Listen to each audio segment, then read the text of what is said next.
Roma,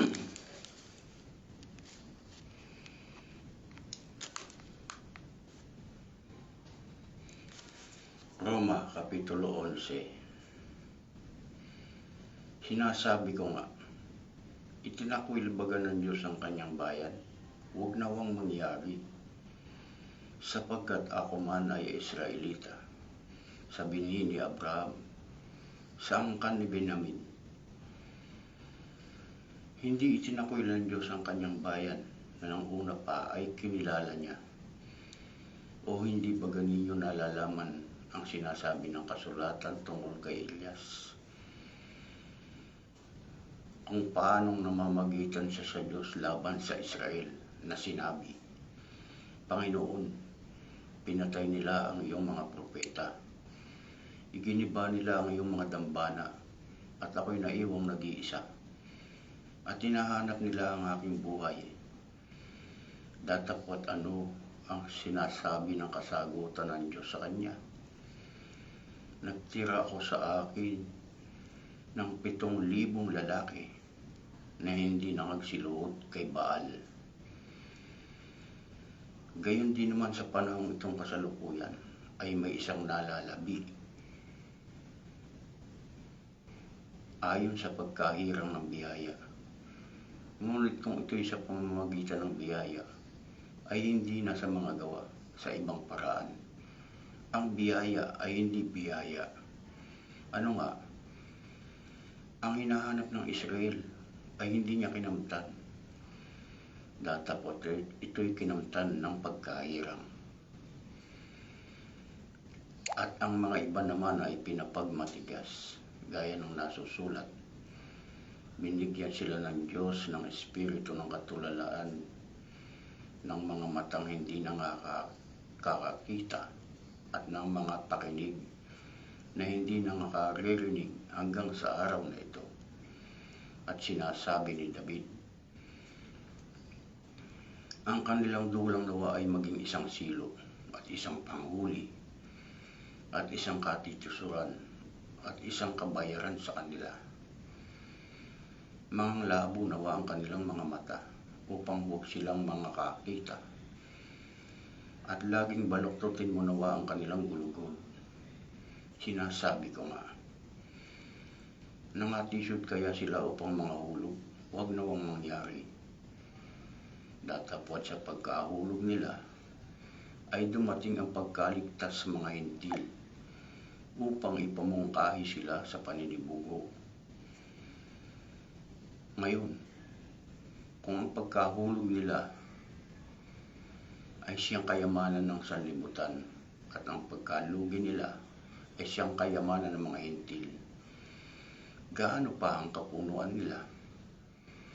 Datapwat nagsasalita ako sa inyong mga hintil, palibhas ay ako ngay apostol ng mga hintil, ay niluluwalhati ko ang aking ministeryo, baka sa anumang paraan ay maipamungkahi ko sa panilibugho yaong aking mga kalaman at mga ligtas ang ilan sa kanila. Sapagkat kung ang pagkatakwil sa kanila ay siyang pakipagkasundo ng sanlibutan, ano kaya ang pagtanggap sa kanila, kundi buhay mula sa mga patay? At kung ang pangunahing bunga ay banal, ay gayon din ang lahat. At kung ang ugat ay banal, ay gayon din ang mga sanga. Datapwat kung ang ilang mga sanga ay nangabali, at ikaw na isang ulibong ligaw ay isinanib ka sa kanila, at ikaw ay naging kabahagi sa ugat ng katabaan ng punong olibo, huwag kang magpalalo sa mga sanga.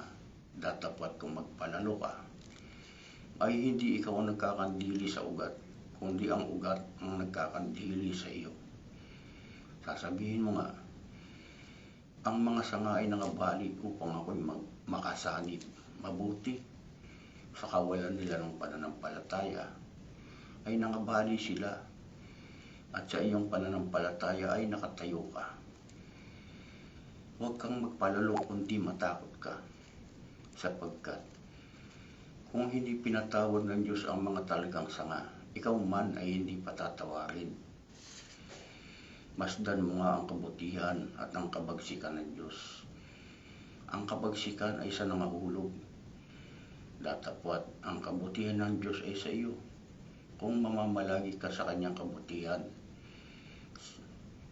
sa ibang paraan, ikaw naman ay puputulin. At sila naman, kung hindi magsisilagi sa di pananampalataya, ay mga kasasanib, sapagkat makapangyarihan ng Panginoon upang sila isanib na muli. Sapagkat kung ikaw ay pinutol sa talagang ulibong ligaw at laban sa kaugalian, ay isinanib ka sa mabuting punong ulibo. Gaano pa kaya ang mga ito ng mga talagang sanga na makasasanib sa kanilang sariling punong ulibo? Sapagkat hindi ko ibig mga kapatid na hindi ninyo maalaman ang hiwagang ito. Baka kayo'y mga marunong sa inyong sariling mga haka, na ang katigasan ng isang bahagi ay nangyari sa Israel hanggang sa pumasok ang kapunuan ng mga Hintil. Sa ganito'y ang buong Israel ay maliligtas, gaya ng nasusulat. Magmumula sa Sion ang tagapagligtas, at siya ang maghihiwalay sa Jacob ng kalikuan. At ito ang aking tipan sa kanila, pagka aking aalisin ang kanilang mga kasalanan. Tungkol sa Ebanghelyo ay mga kaaway sila dahil sa inyo. Datapwat tungkol sa pagkahirang ay mga pinakaiibig sila dahil sa mga magulang. Sapagkat ang mga kaloob at ang pagtawag ng Diyos ay hindi pinagsisisihan. Sapagkat kung paanong kayo ng nakarang panahon ay mga masuwayin sa Diyos, datapwat ngayon nagsipagkamit ng habag sa pamamagitan ng kanilang pagsuway. Gayon din naman ang mga ito ay naging mga masuwayin ngayon, upang sa pamamagitan ng habag na sa inyo ipinagkaloob, sila naman ay magkamit ngayon ng habag. Sapagkat ang lahat ay kinulong ng Diyos sa kasuwayan, upang siya'y mahabag sa lahat. O kadaliman ng mga kayamanan ng karunungan at kaalaman ng Diyos, at di matingkalang mga hatol niya, at ang di malirip na kanyang mga daan. Sapagkat sino ang nakaalam ng pag-iisip ng Panginoon? O sino ang kanya naging kasangguni? O sino ang nagbigay sa kanya ng una, at siya'y babayaran muli?